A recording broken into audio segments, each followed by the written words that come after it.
Hello, everybody. Welcome to this week's edition of Valpo Basketball Weekly, along with head coach Matt Loddick. I'm Todd Eichow. Today we start, Matt, by taking a look back with certainly some progress this past week, a good win against Indiana State, and then on the road, tough environment down at Southern Illinois. And you led for the most part for about 38 minutes, and obviously you didn't come out on the winning end, but you have to like that there was certainly progress this past week. Some overall thoughts? I thought for really the first time this year, at our home game against Indiana State, we had played well. They had made a run. They took the lead, maybe with about 5 minutes to go. And then, we rose up again and had a substantial lead to really take control of that game and made some, crucial plays down the stretch, hitting big free throws and things like that. So I thought it was a growth moment for our team.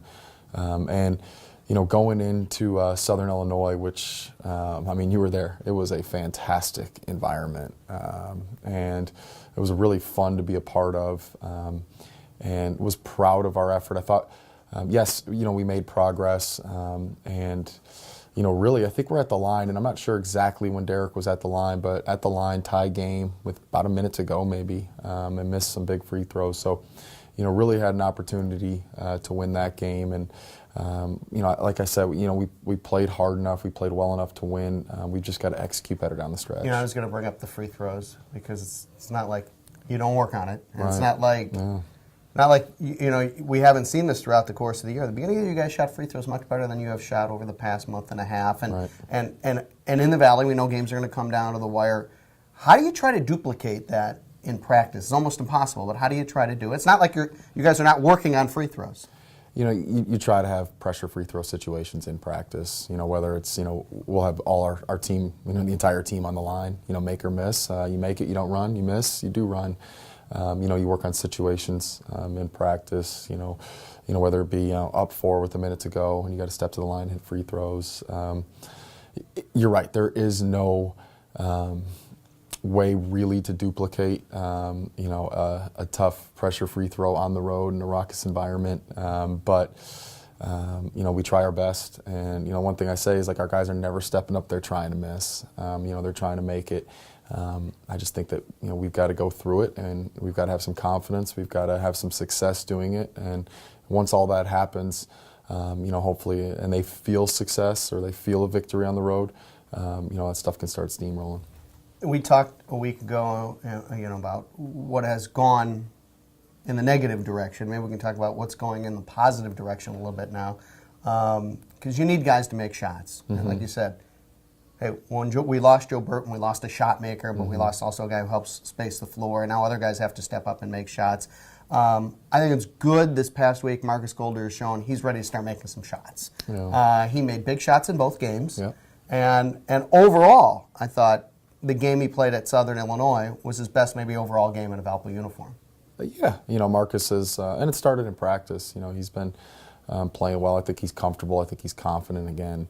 And, again, it's always with that, youth perspective or that inexperience. It's, at some point, hopefully, the consistency comes and the confidence comes and maybe just the self-acknowledgement that, hey, I can do this. And Marcus is making that transition. And so we've been very pleased with the way he's played. And, hopefully we can continue to build on it because I think he's going to be a heck of a player in this league. All right. He's only a sophomore. Bakar Right. Evelin's only a sophomore. And those are the two guys who are elevating their game a little bit here over the last couple weeks, making shots, making plays. And we're not killing this year, but as we look ahead, those two guys are just sophomores. We kind of forget it because they're older, more experienced type players. Yeah. Yeah, I think the future's bright. Obviously, we have a story to be written in this season. We really do. Love it. And no one in here is looking ahead to next season. But for us, I say, well, we've got an opportunity this year, but I do like our future a lot. All right, let's look ahead to this week. And it starts with, again, another tough road game. Yeah. That's a kind of a constant in this league. Yeah. And Evansville's a team which, I don't want to say you owe them one, but you certainly did not play well in the first game against Evansville at home. You got to play much better this time. Now on the road, how do you turn it around? For us, I mean, the biggest adjustment when I think back to that game is honestly we held them to 31% shooting in the second half. I mean, that is usually when you do that you win.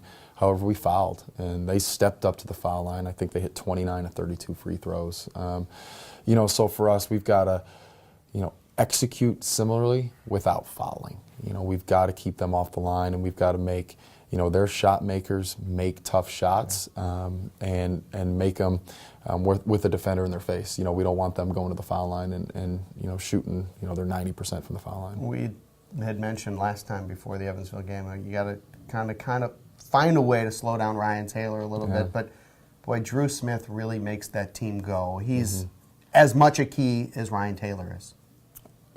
Drew Smith was a tough matchup for us. Just being a big guard, strong, getting into the lane, using his shot fake really well. I mean, he was one of the more impressive guards I've seen in league, and he might have had one of his better games, but just from a leadership, intangible, and results standpoint, McKidd was fantastic. We saw that great environment at Southern Illinois, and I saw a stat which really amazing. When you look at foul differential from home games to away games, the Valley actually favors the home team more than almost any other league, if not more than any other league. And there's like 5 teams in the league that are in the top 30, 35, and foul differential. A lot of that is environment, right? I mean, as a coach, you'd say, boy, you want the calls to be the same either way. But the home court advantage in this league is so important, and we saw why, I think, on Saturday. Yeah, I mean, I don't really want to speak negatively about the referees, but I just thought that there were a couple calls that could have gone our way. Maybe they went their way.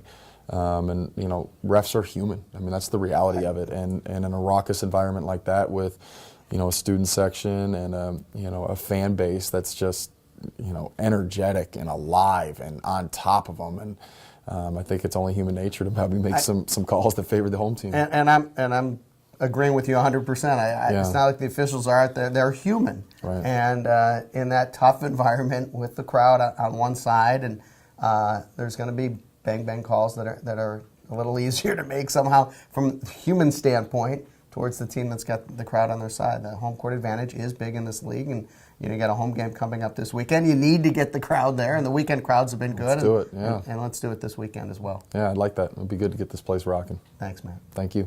For head coach Matt Loddick, I'm Todd Eichow. Thanks for joining us this week on Valpo Basketball Weekly.